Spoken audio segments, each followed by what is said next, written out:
Everybody watches the BBC, everybody listens to the BBC, some people even read the BBC's website, but the big question is, should we be paying for it? Should we, the British public, be funding it? Are they not too expensive, anachronistic and too old-fashioned for that system to work? This is the Political Punch-Up.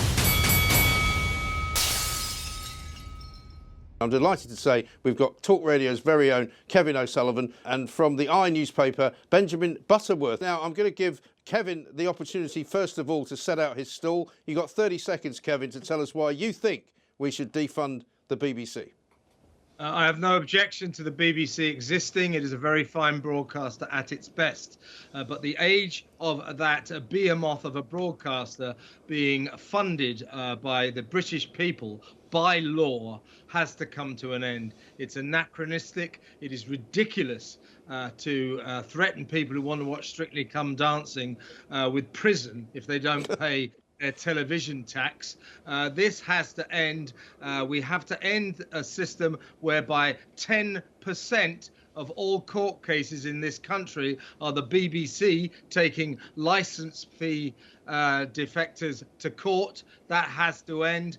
And getting £3.7 billion a year by law from the public has turned the BBC into a lazy and often deficient broadcaster, overpaying staff to a ludicrous extent. It has become complacent. In fact, taking away the licence fee money will help the BBC and turn it into an efficient, proper commercial broadcaster. OK, that was Kevin O'Sullivan's view. Let's hear from Benjamin Butterworth. Benjamin, you've got 30 seconds.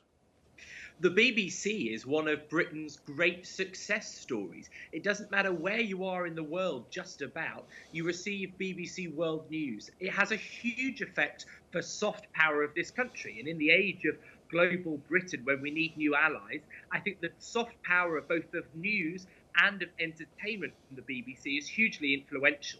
And for those of us at home, like it is a bit of a tax, of course, but it's an incredibly cheap one. It costs about £3 per person per week per household. And that is an incredible value for money. Compare that to Netflix, where it's about a third of the cost. And for that, we get a huge amount of radio stations, television, TV formats, and news that isn't influenced by owners or money or sponsors. And that's why I think the BBC continues to be great value for money and something we should have trust in. OK, let me come back to you, Kevin. Benjamin says it's a huge influence all over the world and in a good way for Britain. I mean, looking at Afghanistan, Syria, Libya, Palestine, I'm not quite sure that's true, is it? No, it's not. But Benjamin's got a good point. No, and I am not talking about cancelling or ending the BBC. The BBC can continue. I'm talking about us not funding it anymore. You know this, Mike. We both live in America. The average American has no idea how the BBC pays for itself. They have no idea that we have to pay for it by a kind of forcible tax by law. They don't understand how it is funded. So we're not talking about axing the BBC. The BBC will still be a powerful brand around the world. I'm just saying that in the 21st century, it is time for the BBC to stand on its own 2 feet. If it's so wonderful, as Benjamin has just stated, then the public will flock to pay for it anyway. So no one's talking about getting rid of the BBC. By all means, carry on. Just stand on your own 2 feet, provide programmes people want to watch, then they'll pay for it. If you can't do that, then you'll go out of business. So Benjamin, is there no way that you would accept a different form of funding so that, say, people could pay for the bits that they wanted and not pay for other bits, or not pay for it at all if they don't want any of it? But I mean, of course, if people don't wish to watch television, then they don't have to. But I appreciate that extends to any channel, not just the BBC. The thing is, you get the efficiency of scale with the way the BBC works. So the amount of content that you get, as I suggested, is far, far greater, infinitely greater almost, compared to outlets like Sky News or Netflix, which are far more expensive. You can pay 30 quid a month for some of those deals and get far less. But at the same time, we are having an influence around the world from those programs. And it makes economic sense as well, because some of these huge shows, Doctor Who, Top Gear back when it was on, which was the most watched show in the world at the time. We sell these abroad and the BBC makes a great profit. And so the cost to us as license fee payers is much less than the BBC really costs to run because of the efficiency and because of how popular it is around the world. And I think that makes a lot of sense because we get much better value for money than if it went private. Everyone that likes the BBC would be paying a lot more for less. But surely, Benjamin, you're not going to stand and sit there even and tell me that value for money includes paying Gary Lineker over £1 million a year, Hugh Edwards for reading out loud £500,000 a year, money that they wouldn't get, by the way, doing it anywhere else. I mean, look, Mike, I think being able to talk aloud should be a well-paid job. Yes, indeed, and so it is. But, it's not that well paid if you're not the BBC. But the thing is, you'll find far more examples of people who accept less money to work at the BBC for two reasons. One is the sort of respect and dignity that comes with the BBC still, and the other is the size of the audience they reach by virtue of being the BBC. And so I think it is good value for money because a lot of people work there for less than they could get in the commercial sector, primarily because of the unique position it occupies in public life. Well, I mean, Kevin, you'll know more about this than I do as a former television critic, but certainly the BBC has got a very large taxi bill, so an awful lot of people who work there probably work there because they don't have to pay to go to work and get sent home again. So, I mean, there's an awful lot of money that they waste, isn't there? They spend millions and millions of pounds a year on taxis. They spend a fortune on The Guardian, the paper they spend the most on. But can I go back? But Benjamin is not addressing the point. The point is should we be forced by law to pay for the BBC?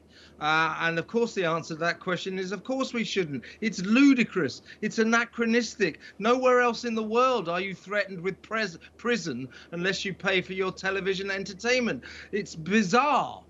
So if the BBC provides such a fantastic package, as you keep saying that it does, and it is this doyen of fantastic broadcasting, then the people will pay for it. And if they decide they don't think it's the doyen of broadcasting and they don't agree with you, then they won't pay for it. Stand on your own two feet and then see if you want to pay Gary Lineker over £1 million to say that's offside, or to watch Strictly Come Dancing. Then see how you get on. All we're saying is, BBC, please carry on. You're great. You are you're the pride of this country. You'll still sell your brand around the world. You'll still do all that soft diplomacy you talked about, except we will no longer accept being forced to pay for it by law. That has to end. Grannies are getting fined. People are going to jail because they didn't pay to watch Strictly. And they're mostly women as well that go to jail. Ridiculous. Yeah, Benjamin, what about this efficiency business and the fact that people who work there do such a great job? I mean, everybody knows that when the Olympics are held in any part of the world, not so much necessarily this year in Japan, but when the Olympics are held, there are usually more BBC workers going to wherever the Olympics are held than there are people in Team GB. They send about 400 people to Glastonbury every year. They're fat and they're very, very, very well overstaffed in so many areas. I used to do a show at BBC Scotland. They had somebody who was employed simply to make the tea. That was all they did. They had a trolley. And one day they came up and the guy who was supposed to bring the milk hadn't brought the milk. So we didn't have any milk. It's an anachronistic, old-fashioned business which has got too many people working in it, isn't it? I mean, I certainly think that just because I believe in the BBC doesn't mean that it has a right to exist as its own form. It has been bloated at times. Certainly, I've met lots of people that have worked there who would say that the BBC works like no other media organisation because the number of people who produce it. And I think they've recognised that because, they've got rid of something like 1,200 roles in recent years, and they're clearly slimming down. That's no bad thing, I don't think. The sheer number of people that work in some of those roles can be too much. But I don't think that should undermine the existence of the BBC in its ultimate form in the first place. Because, you talk about Gary Lineker being paid £1 million. Well, if you had to pay for it privately, you'd be paying a lot more for that service. Not and I'd bet true. you good money. I'd bet you good money Gary Lineker would be getting paid. Gary Lineker would not earn more than that anywhere else. That's not true, Benjamin. That is just a lie. And don't forget, he's only on £1 million now because he took a pay cut from 1.75 million. Salaries that they would not get anywhere else.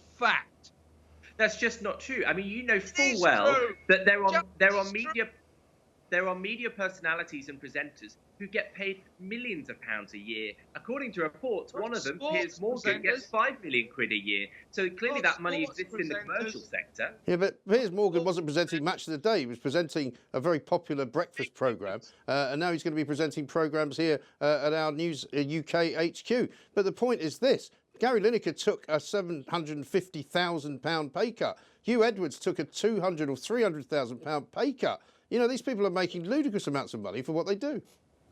I mean, I think that shows the evidence that the licence fee works as being efficient, because they were happy to be paid less in the public interest. You wouldn't get that from anyone in the private sector. Why would they pay that massive amount in the first place? Don't you understand, Benjamin? The whole flaw in the system is exposed by the fact that these people were on grotesque salaries as the BBC, in its time-honoured fashion, took our money and divvied it up amongst themselves, and it became so embarrassing that the BBC had to say to Gary and Hugh and the gang, hey, listen, you're going to have to take a big pay cut. And by the way, half the reason they had to take a big pay cut, because the BBC, this great bastion of equality and liberty, was paying outrageously small salaries to women. It is still not diverse. It is a boys' club for people who went to Oxford and Cambridge and went to public school. So it is not representative of the people, and it takes our money and divvies it up among themselves in a disgraceful way. Well, I'll tell you what we're going to hear now. We're going to hear a bell sounding because we're coming to the end of the argument. I'm going to ask you one final question after you hear this sound. Benjamin, I'll put it to you first. Would you consider hiving off parts of the BBC so that the bit that you say is very much part of the soft power that we have over the rest of the world, i.e. the BBC World Service, the news department, should that not be separated away from what is the rest of it, i.e. the entertainment and the sport part, which could be run commercially on a subscription basis only?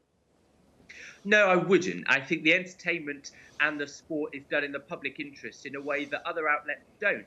And it has to, by law, provide distinctive content along those lines. So I think, shows like Strictly are actually educational as well as just being entertainment in a way that other outlets aren't. Well, they are. That's one of the funniest things I've ever heard you say, Benjamin. You've said some pretty funny things over the years. Strictly is not educational. But it is, you look at the different types of people they've had on there, and the talk about dancing. I think it's a great show. And a Great British Bake Off, one of the shows that started on the BBC. Oh, yeah. But look, what I would say is that there are things that they could drop. I think they've got too many radio stations.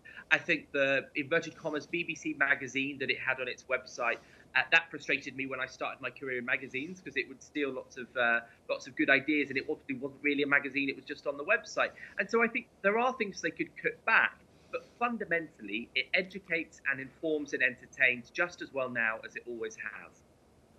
Kevin, would you see it broken up and made smaller? No, I'd just make it go completely commercial. No more license fee. Stand on your own 2 feet. If you produce great programs and you deliver the great service that Benjamin talks about, people will pay for it. And if they don't want to pay for it, they won't pay for it. As in my case, where I find I am much better served by television entertainment by checking the selection on Netflix, which is cheaper than the BBC. You watch the BBC shows on Netflix? Far more entertaining. Well, that's the other thing. You can watch the BBC. By the way, I think I can struggle by without the educational service provided to me by Strictly Come Dancing. It'll be tough, yes, but I'll do my best. Well, now that it's turned into a sort of mad vaccination fest, I mean, who knows what's going to come next? But can I just say that? It hasn't. And for once, I stand by the BBC and support it fully, because I believe the BBC is standing for the right of those 3 professional dancers to choose not to be vaccinated.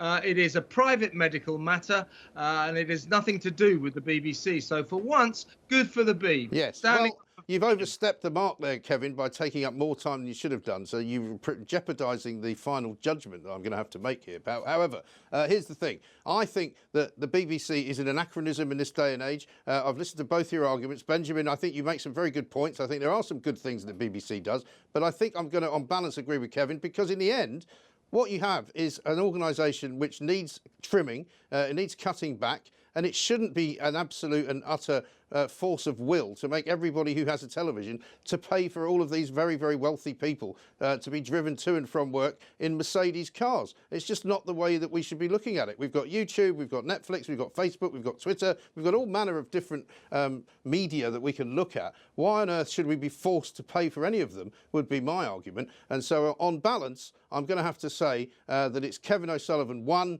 Benjamin Butterworth 0, and that is the political punch-up for today. Thank you both. Well, that was great, wasn't it? I really enjoyed that. If you did, there's lots more like it. Have a look over here.